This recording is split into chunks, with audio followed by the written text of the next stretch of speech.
Post-it è offerto da Molino Carassai, mugnai di famiglia dal 1850. Pastificio Leonardo Carassai, specialità artigianali dal 1850. SIA, Società Italiana Alimenti SpA, tradizione e cultura del freddo.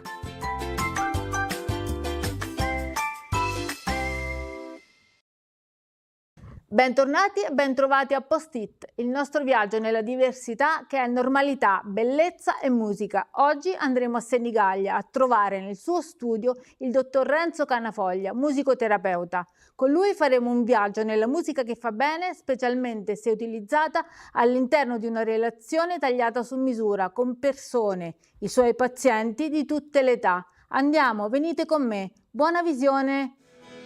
Io sono il cuore, tu suona la chitarra, noi suoneremo il rock.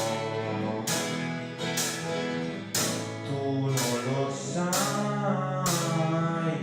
ma quanto è bello suonare insieme il rock.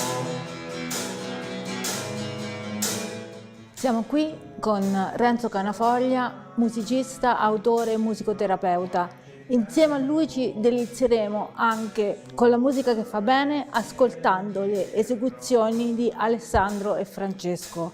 So che da tempo costruisce percorsi musicali utili a persone fragili, disabili e anziane per migliorare la qualità della loro vita e di quella di chi se ne occupa quotidianamente. Come è avvenuto il suo incontro con la musicoterapia? È stato molto casuale, nel senso che da ragazzino, proprio ventenne, avevo una cugina che era educatrice alla Lega del Filo d'Oro.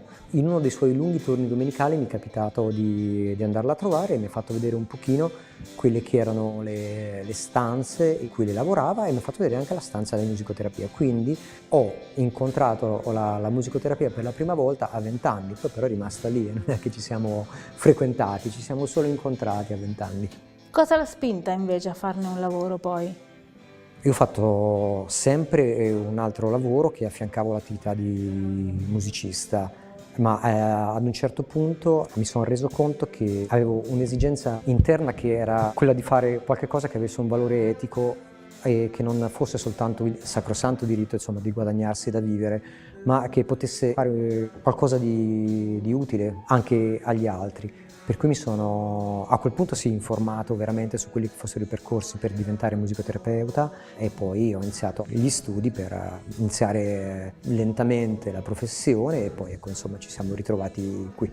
In musicoterapia, così come in psicoterapia, un elemento fondamentale di cura è la relazione. Cosa possiamo dire in proposito? Potremmo dire tante cose, ma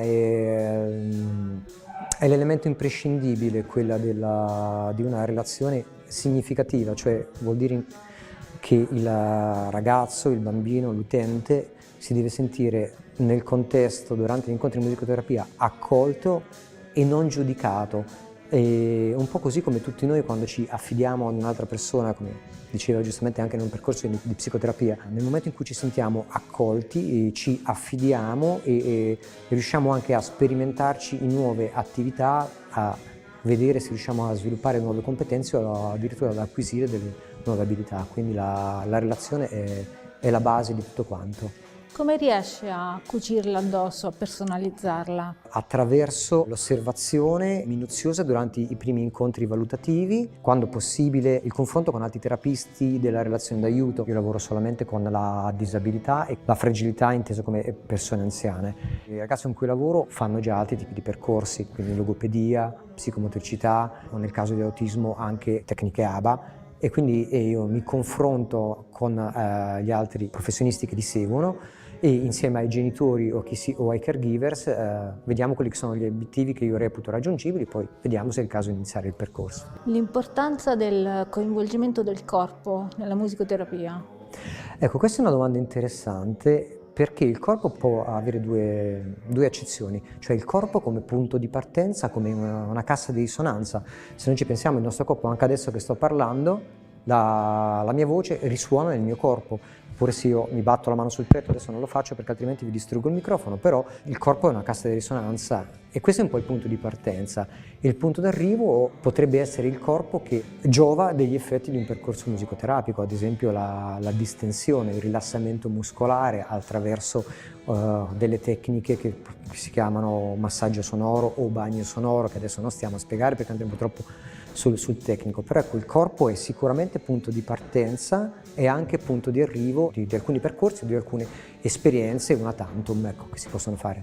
Cos'è la body percussion che lei utilizza? Sì, la body percussion è una forma di espressione musicale corporea che, come dice il nome, body percussion o in italiano percussione corporale, consiste nell'utilizzare il nostro corpo come se fosse una percussione. Io quando vado nelle scuole per fare dei progetti con i bambini presento loro una batteria e gli dico che il loro corpo è come una batteria. Quindi ci sono dei movimenti specifici che si chiamano gesti sonori che producono un suono ognuno differente. Vi faccio un esempio: battere le mani, ma si possono battere le mani in vari modi, ad esempio, e si ha un suono, se ne ha un altro ancora, oppure... Cioè il nostro corpo diventa una percussione e quindi lo utilizziamo con varie finalità. Come si sostiene invece una persona anziana con la musicoterapia?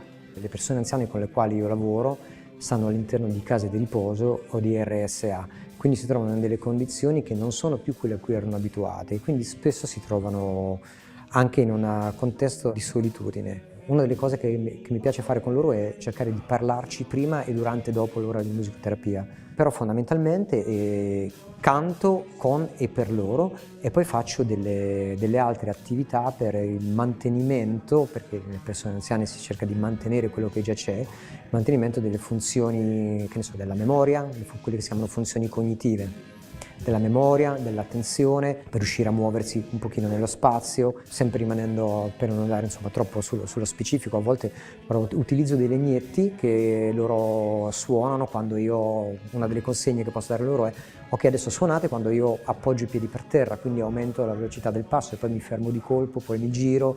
Oppure per l'attenzione mi invento delle canzoni, lì per lì dico suonate quando pronuncio una parola che inizia con la lettera M.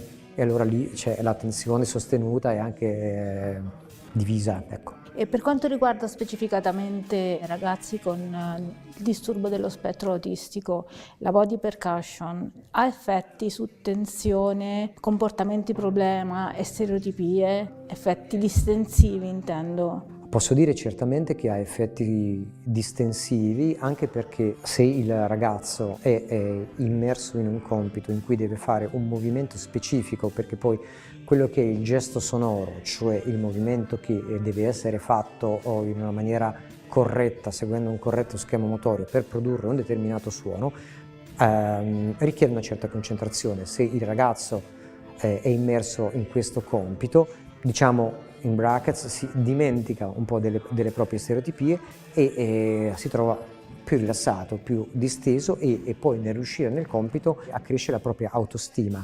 Dire tout court che riesca a essere una tecnica per sciogliere o eliminare stereotipie o comportamenti di problema non me la sento di dirlo, perché siccome stiamo parlando di disturbo dello spettro autistico, il ventaglio è così ampio che bisognerebbe vedere caso per caso, severità per severità.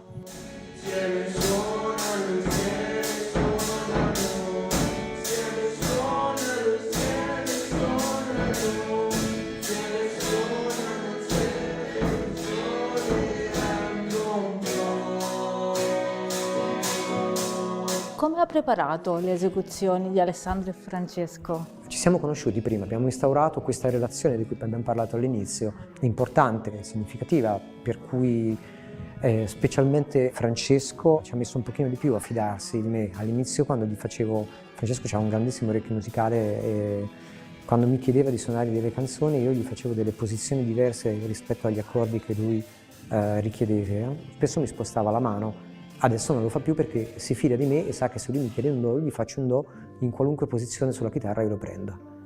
Quindi abbiamo preparato così, ci siamo conosciuti e poi abbiamo iniziato a suonare insieme. Con Alessandro invece è stato molto più semplice perché lui ama cantare. Diciamo, la consegna che avevo ricevuto dalla famiglia è: ti prego, insegnagli un po' di rock, perché ci canta solamente il pop italiano, e quindi abbiamo cambiato le parole a molte canzoni dei Beatles, perché Ale è un ragazzo ipovedente e quindi imparare delle canzoni inglesi non avrebbe senso. Quindi comunque però sono state 2 relazioni di fiducia che hanno portato a questo risultato in qualche modo. Assolutamente sì, 2 relazioni di fiducia. Io li considero veramente due musicisti, e quando suono con loro mi diverto. Certo, sono il direttore, ma sono anche molto più grande di loro, per cui ho molta più esperienza a livello musicale. Quindi sì, sono 2 relazioni divise che nella musica si sono sublimate e quindi hanno fatto sì che non ci fosse solo la somma di singoli componenti, ma qualcosa di differente.